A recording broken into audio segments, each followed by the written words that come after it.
Koneksi antar materi modul 3.2 Pemimpin dalam pengelolaan sumber daya. Sekolah wajib membangun ekosistem yang dapat merangsang kreativitas untuk menunjang keberhasilan tujuan pendidikan. Sekolah sebagai ekosistem adalah sebuah bentuk interaksi antara faktor biotik atau unsur yang hidup dan abiotik atau unsur yang tidak hidup. Kedua unsur ini saling berinteraksi sehingga mampu menciptakan lingkungan yang selaras dan harmonis. Faktor-faktor biotik yaitu murid, kepala sekolah, guru, staf atau tenaga kependidikan, pengawas sekolah, orang tua, dan masyarakat sekitar sekolah. Faktor-faktor abiotik yaitu keuangan dan sarana dan prasarana. Pemimpin pembelajaran dalam pengelolaan sumber daya adalah pemimpin yang mampu mengenali, menggali, menganalisis, dan memetakan sumber daya atau aset yang ada, serta memanfaatkannya untuk pembelajaran secara optimal sehingga terwujud merdeka belajar. Aset-aset utama dalam sebuah komunitas yaitu 1. Modal manusia, 2. Modal sosial, 3. Modal fisik, 4. Modal lingkungan atau alam, 5. Modal finansial, 6. Modal politik, 7. Modal agama dan budaya. Cara mengimplementasikan di dalam kelas, sekolah dan masyarakat sekitar sekolah yaitu mulai dari diri sendiri, mengubah mindset untuk senantiasa berpikir berbasis aset atau kekuatan, koordinasi dan komunikasi, melakukan koordinasi dan komunikasi dengan Kepsek dan rekan sejawat, kolaborasi, bekerja sama dengan pimpinan dan rekan sejawat untuk memetakan aset utama yang dimiliki sekolah. Perencanaan, merencanakan perubahan untuk mengelola potensi atau sumber daya yang dimiliki oleh sekolah.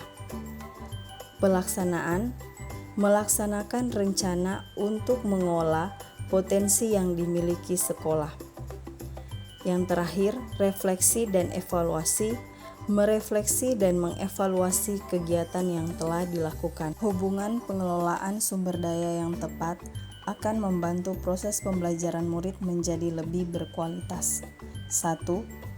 Dapat memaksimalkan peran dan fungsi dari setiap sumber daya atau aset sehingga mendukung proses pembelajaran murid lebih bervariasi. 2. Dengan menerapkan pendekatan berbasis aset atau kekuatan secara berkelanjutan, dapat memberikan perubahan pada proses pembelajaran sehingga menjadi lebih berkualitas. 3. Dengan berfokus pada kekuatan atau potensi murid, dapat memaksimalkan kreativitas dari murid. 4. Dapat mengorganisasikan kompetensi dan sumber daya sehingga pembelajaran menjadi lebih terarah. Hubungan materi modul 3.2 dengan materi lain. Dengan modul 1.1 Filosofi Ki Hajar Dewantara. Seorang pemimpin pembelajaran yang dapat memetakan potensi atau kekuatan yang dimiliki oleh murid-muridnya sebagai sumber daya atau aset yang dimiliki sekolah dan menuntun potensi tersebut agar tumbuh dan berkembang sesuai dengan kodrat alam dan zaman sehingga dapat mencapai keselamatan dan kebahagiaan yang setinggi-tingginya.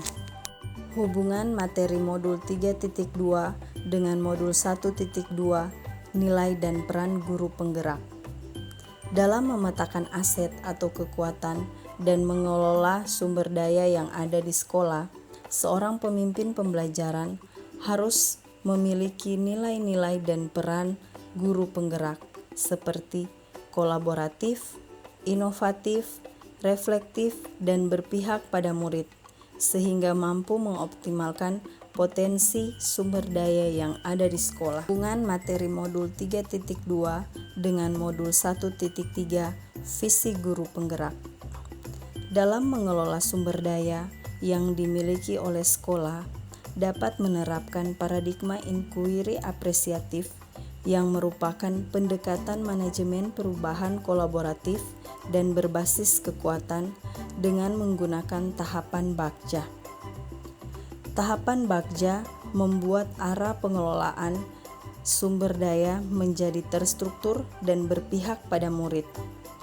Modul 3.3 dan Modul 1.3 sama-sama berorientasi pada kekuatan dan potensi yang dimiliki oleh sekolah. Hubungan materi Modul 3.2 dengan Modul 1.4 Budaya Positif Sekolah.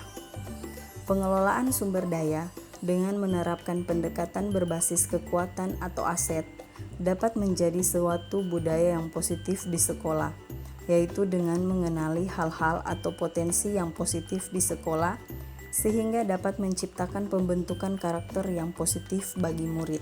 Hubungan materi Modul 3.2 dengan Modul 2.1 Pembelajaran berdiferensiasi.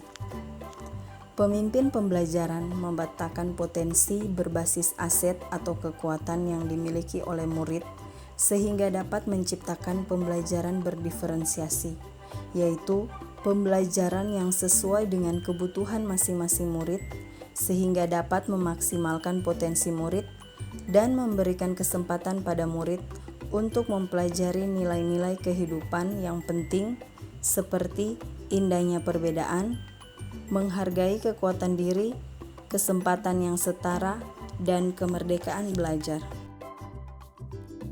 Hubungan materi Modul 3.2 dengan Modul 2.2 Kompetensi Sosial Emosional.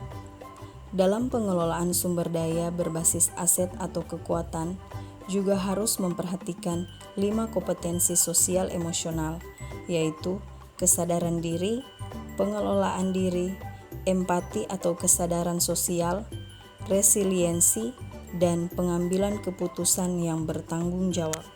Hubungan materi Modul 3.2 dengan Modul 2.3 Coaching.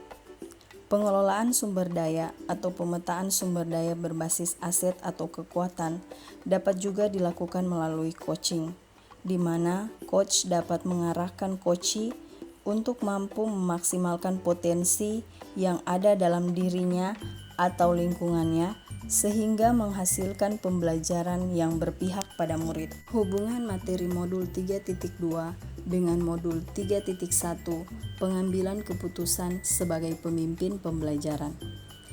Dalam mengelola sumber daya, terkadang seorang pemimpin pembelajaran diperhadapkan pada situasi dilema. Maka, pemimpin pembelajaran dapat menerapkan 4 paradigma, 3 prinsip, dan 9 langkah dalam pengambilan keputusan sehingga dapat mengelola sumber daya dengan tepat dan optimal. Hubungan antara sebelum dan sesudah mengikuti pelatihan terkait Modul 3.2. Sebelumnya, mindset saya berfokus pada masalah atau kekurangan.